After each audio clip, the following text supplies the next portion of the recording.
Welcome, kind stranger who somehow found my channel. This is my OpenXcom gameplay. I will be playing this wonderful game, especially to improve my speech. I'm not an English-speaking person, my native is Hungarian, so this channel is mostly to practice speaking English by playing one of my favorite games, XCOM UFO Defense. You might have heard of this game. It's a part of a big famous series, the XCOM, and this is the first installment of that series, which was released in 1994. If you've played the newer games, this is kind of similar. It has a very similar theme, but I'll assume you've never heard of it. So, the XCOM games are about this very special bureau, or this very special organization called the XCOM, the Extraterrestrial Command Unit. And in the world of this game, an alien invasion is kind of about to happen, like UFOs arrive and they terrorize the population. And thus, this international organization called the Extraterrestrial Command Unit was formed, and you are basically the leader of this organization, not like in a personal way, but more like in a very like disembodied spirit controlling each and every soldier kind of way, which is a very interesting concept, and I really like it. This game was released in 1994. It's the first XCOM game ever. There are a few issues. I think this game is wonderful, but a few things are really missing. I think the ending was especially rushed. But yeah, I hope you like this series. If you don't like my speech, or if you don't like if you don't like my speech, then I'd suggest leaving it. My speech will improve, of course, but it will stay like this heavily accented fashion. But these first two episodes will be kind of tutorial-like. I will explain everything about this game up from a very beginner-friendly point. So if you don't want that to happen, then I'd suggest skipping like 2 episodes forward or something like that. But anyway, so what is this game about? Well, you control this alien invasion, but a very important thing about this game is that you're in a constant disadvantage. The aliens have better gear, they have better soldiers. I mean, they are more mobile and aim more well than your soldiers. And they have these UFOs, which are much more powerful than any of the fighter jets you have. So you're fighting a constant uphill battle.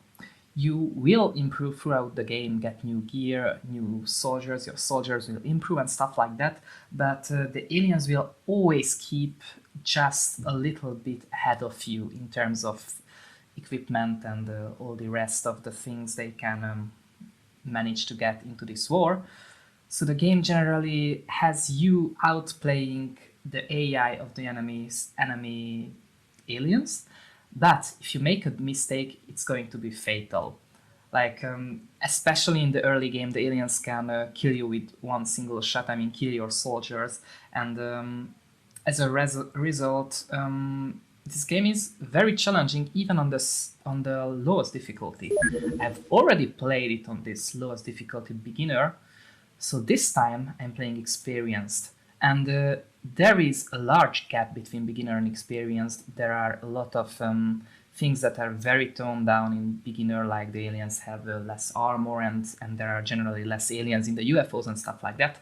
But experienced will be much more hard on my part, especially as I'll turn Iron Man on, just to make sure that I cannot like save scamming or whatever that thing's called.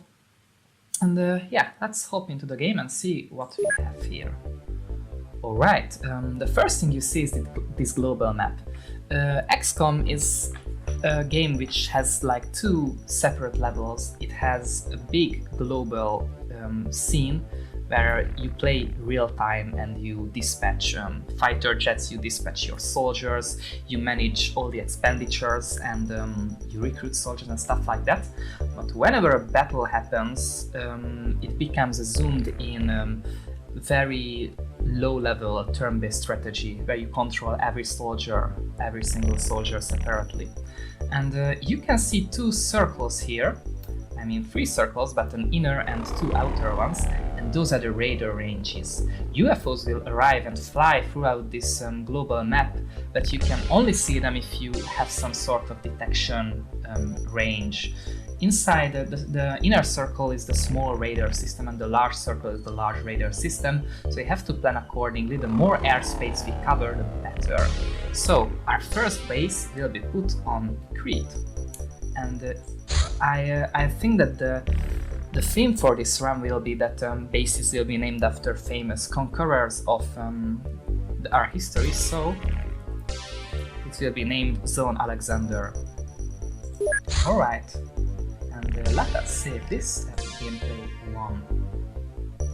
Is this the one I want? Okay, let's make one. Because I don't know if gameplay 1 is one I previously recorded with the intention of uploading here, but yeah. And oh, by the way, at my saves, can't really load saves from here, but you could see that I have a few mod packs installed, not on this save, but XCOM is one of my favorite games because of this huge modability. There are entire huge overhauls for this game, which turn everything inside out and upside down, and I really love that. So eventually I will start a modded gameplay if this one goes well and I enjoy making it, but that's the future currently. Alright, time is ticking, but let me show a few things to you. First of all, you can see some special countries highlighted on the map, like Germany, Italy, France, Egypt, Nigeria, and these are called the founding nations. I mean the funding nations, not founding. Am I right? These bases, these countries provide you with the money. Each month you will get a given income from each of these countries. You can see, I mean, the USA pays the most, right? Yeah, I'm pretty sure about that. Each month, if you do well, these countries will increase their payments, and of course you can buy soldiers and all sorts of equipment from your payment. But if you don't do well, some of these countries might start allying with the aliens, which is a very destructive and negative thing. You should always avoid that. You shouldn't let the aliens ally with countries.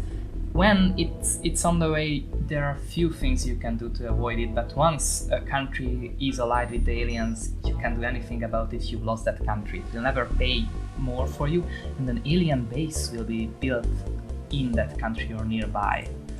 So that's your biggest threat. You can see the different UFO activities. Of course, it's still on 0. But if you want to think about where you should cover more ground and which countries you should look after, you can use these maps to see which countries have UFO activities.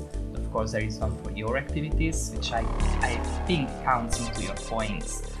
But what will happen is the UFOs will come here and try to complete specific missions. For example, there are scouting missions, there are terror missions when they will land on cities and try to attack the population, and you of course have to come there and save them. But each time they complete one of these missions, they will get points, and you will get points in turn if you do progress, and that will count towards your funding later on. So whatever the aliens you do, you must try and stop them. The main gameplay loop will look as follows. A UFO will appear, we'll send one of our fighter crafts to shoot this UFO down, and once it's downed, or you don't necessarily need to shoot it down, you can wait until it lands, or you can wait for UFO to attack a city or your base even. And when this happens, you can go there and fight the UFO, like send your soldiers there, blast the doors open, go inside in guns and gun the aliens down. And as a result, you will find advanced equipment and all sorts of alien beings. And you take all this equipment and aliens home, you dissect them, you research them, and as a result you will get some better equipment. For example, better weapons, better fighter craft, and all the rest. And the main gameplay loop is basically this, with a good chunk of your soldiers being mercilessly massacred on the battlefield. That's our current base called Zone Alexander. As you can see, we can build, of course, new bases, but we are capped at 8. And that's like our base. Oh, the cat came here just to annoy me by hindering my game. You might be able to hear him purring. But anyway, so your base has a few limited resources, like soldiers, engineers, and scientists, but there are limited space for both personnel and for equipment. And you generally want your base to be well equipped and to have lots of places. So immediately I am doing something very interesting. I will build some facilities. Let's go through these facilities one by one to see what each of them do. First of all, the living quarters, and the living quarters is quite self-explanatory. That's where your soldiers and scientists and engineers live. There is also the access lift, the main entry point into your base. Once the aliens attack your base, which will inevitably happen sooner or later, they will enter through the access lift or the hangars. So if you want an especially well-defended base, you can make it so that the hangar and the access lift are in a separate part of the base with choke points and stuff like that. I won't bother with that with this first base, but later on I might change my mind about that. Living quarters are where your people live, yeah, and the laboratories and the workshop are where your scientists and engineers will work to research and create new items. There are of course the raiders I've mentioned previously, the missile defenses.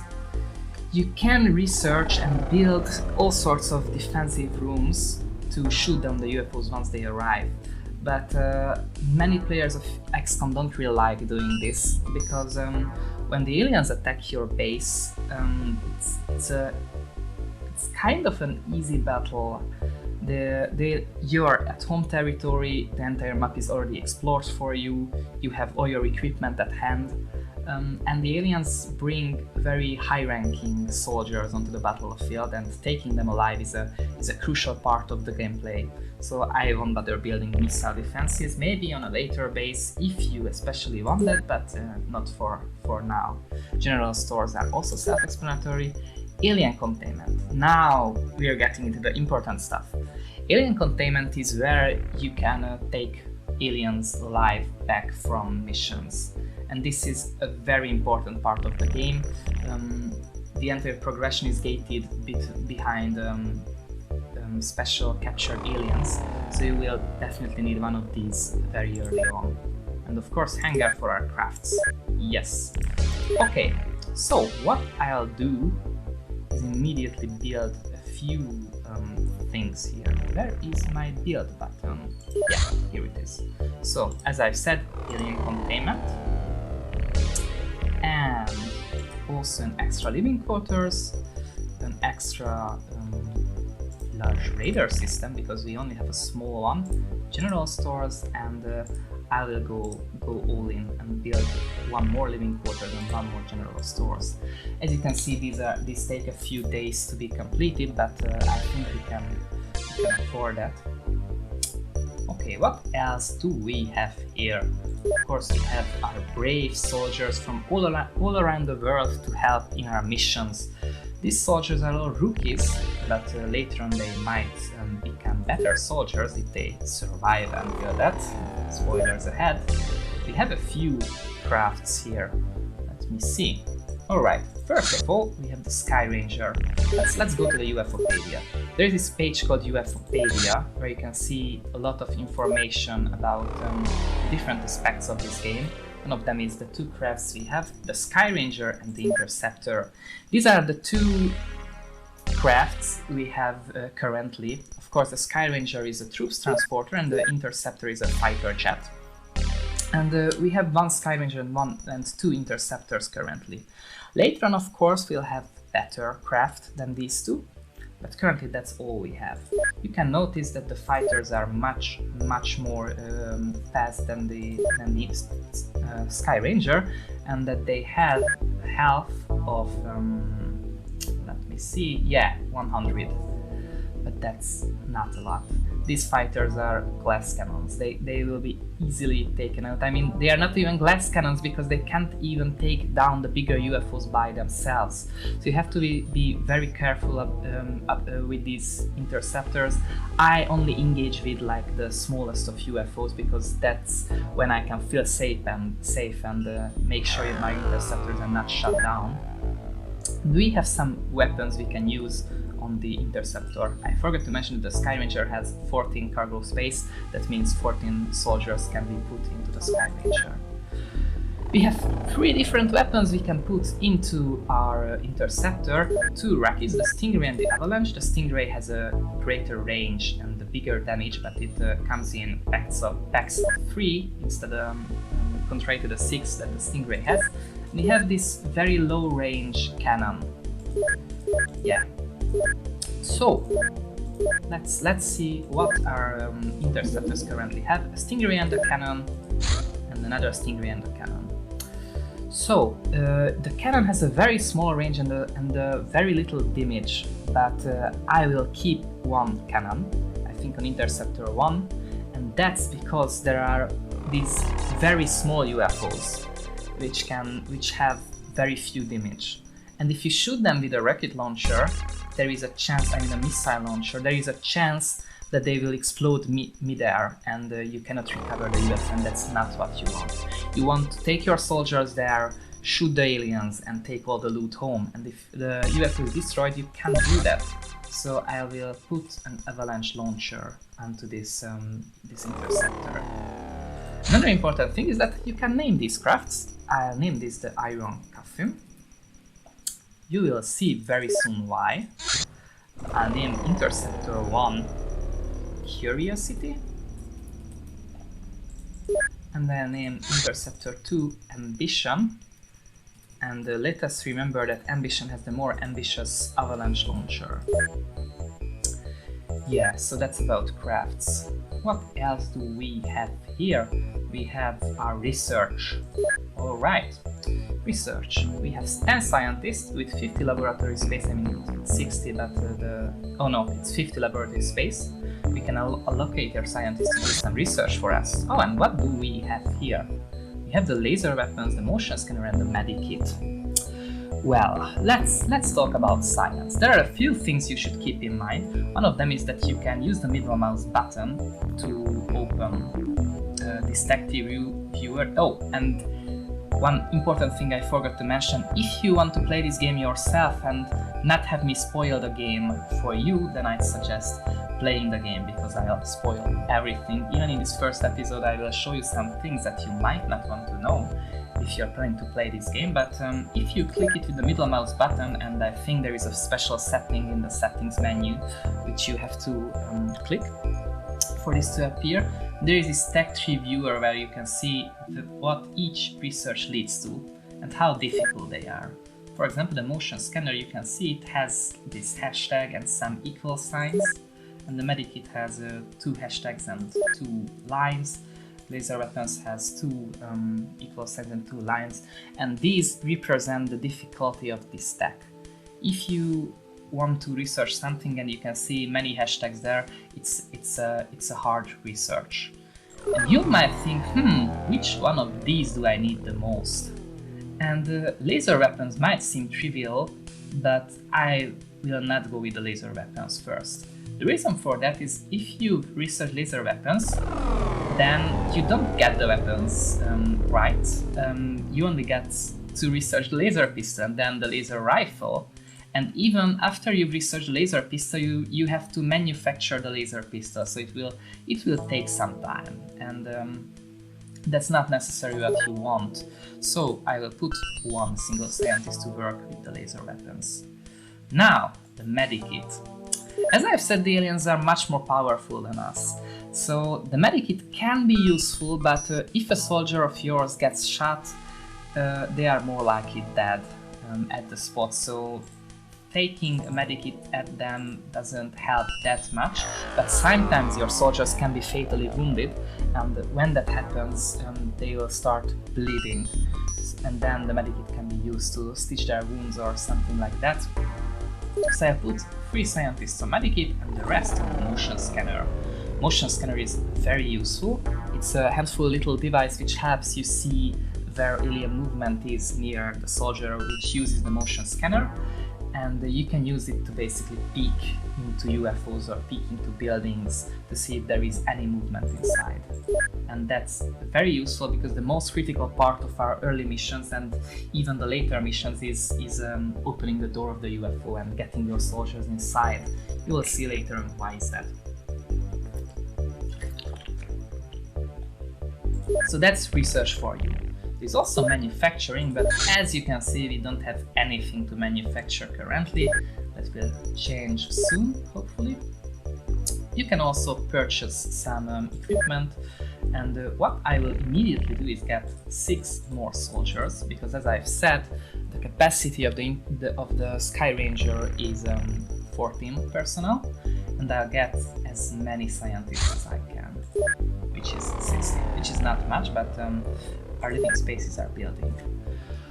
Alright, let's talk soldiers. So, we have our rookie soldiers, and our soldiers come with different stats, which will be important, especially in the next episode when we play our first battle. These are time units, stamina, health, bravery, reactions, fighting accuracy, throwing accuracy, melee accuracy, and strength. These 3 are kind of self-explanatory. Strength is carrying capacity, and health is also very trivial, but bravery and some of the rest are not that clear. Bravery is the chance that your soldier will lose their mind on the battlefield. When this happens, they can go berserk and shoot in all directions, or they can run away throwing their weapons. Bravery can be very important. Time units is basically how many actions you can take on the battlefield. Stamina is how much you can move, and reactions is the chance of you shooting at the aliens during the alien turns, because you remember this is a turn-based game, at the core. So when the aliens move, you have a little chance to react to the alien movement. These are your stats. One important thing as well is this rank. All of them are rookies currently, which is, I mean, that's a thing. But if these soldiers perform well in battle, they can be promoted. Promotions don't really have that many advantages, but if you take into the battle somebody with a high rank, the rookies and all the soldiers will get a little bonus to their morale or to their bravery. But if a high-ranking soldier dies in battle, it also has a more detrimental effect to their comrades. And also, these skills will increase if your soldiers use them. And what's especially great about this game is if you do some action, the corresponding skill will improve. So if you kill an alien with a grenade, most likely your throwing accuracy will get better, and that's nice. Also, strength counts when throwing objects. Yeah. So you can also name these soldiers, incidentally, and let us do that. I've already collected a few names which I will be giving these soldiers to. If you're watching this and you'd like a soldier to be named by you, then you can comment it down, and I will read it, and you might get a soldier named after you. You might see what I do here with the names.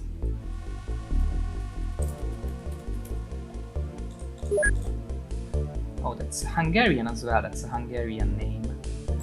Okay. There is a very nice mod which adds little flags to the top right corner to see where each soldier is from. Yeah, so everybody has a unique name, right? Alright.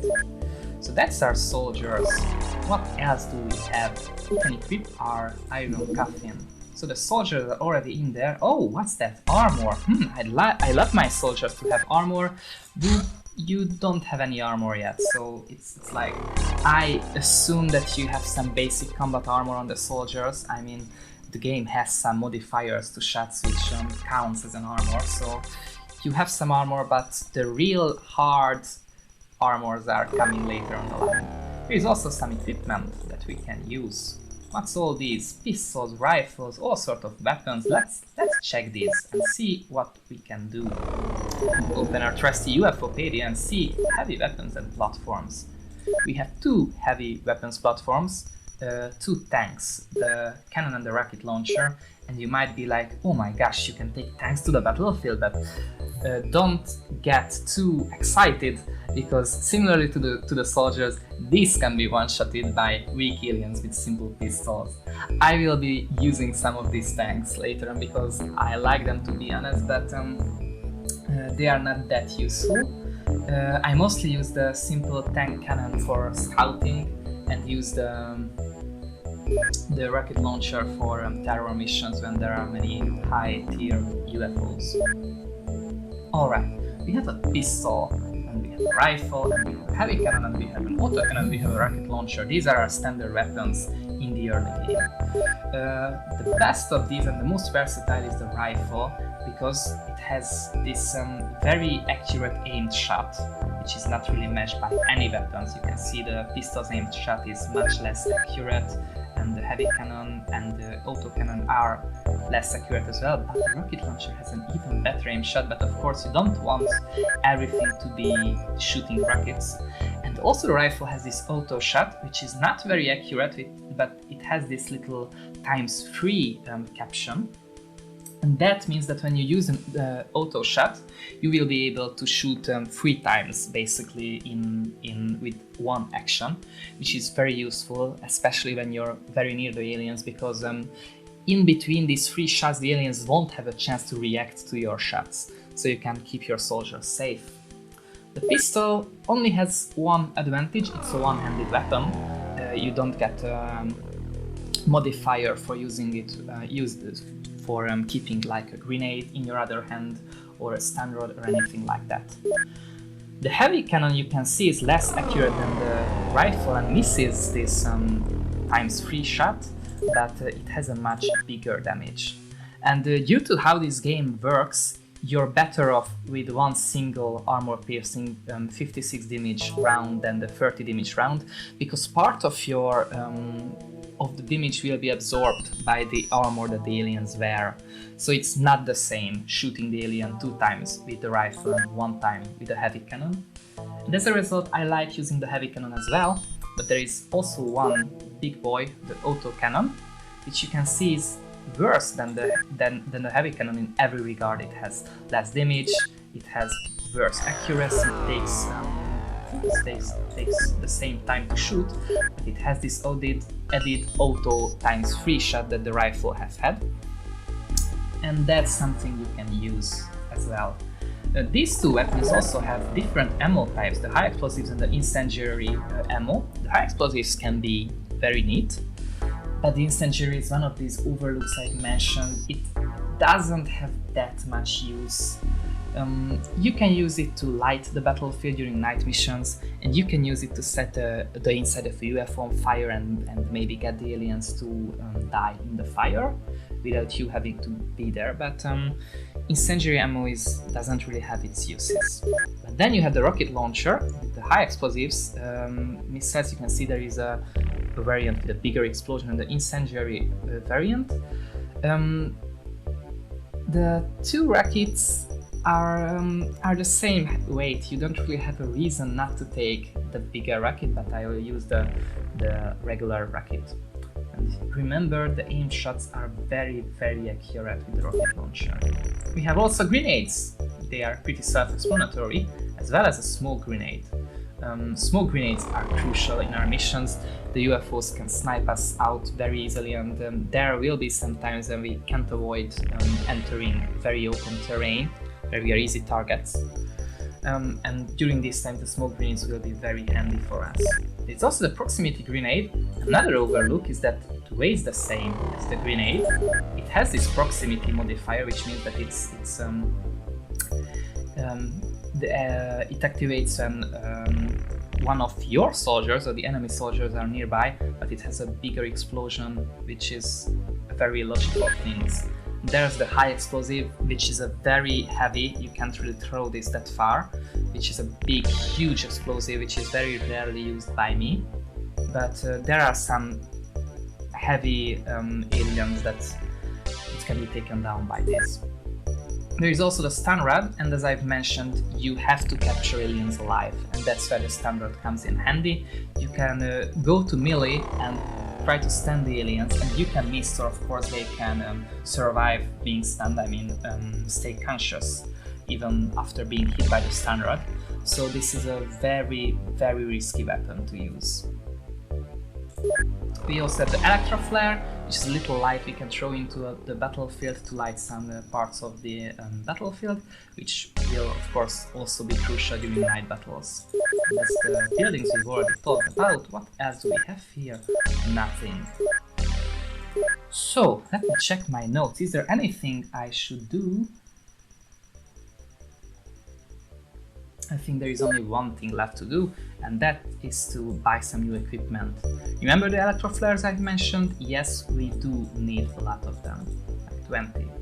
Stun rods I won't bother buying until the alien containment is not ready, but we should have some high explosives, some proximity grenades, some smoke grenades, some regular old grenades.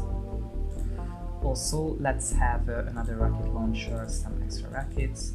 But let's not get carried out, we need the regular weapons. Pistols, we won't need 5 pistols, but let's be honest, we will lose some pistols eventually, so let's keep them. We need more rifles and more rifle rounds than that.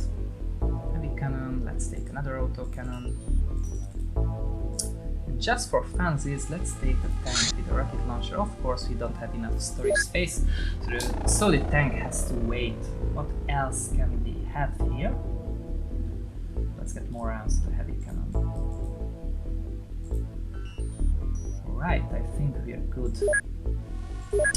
So, that's it for episode 1. In the next episode, we'll send our soldiers to their first mission fighting UFOs. Of course, for that we need the UFOs to actually arrive on this map. And I really hope you enjoyed this first episode of the game. And yeah, see you in the next one.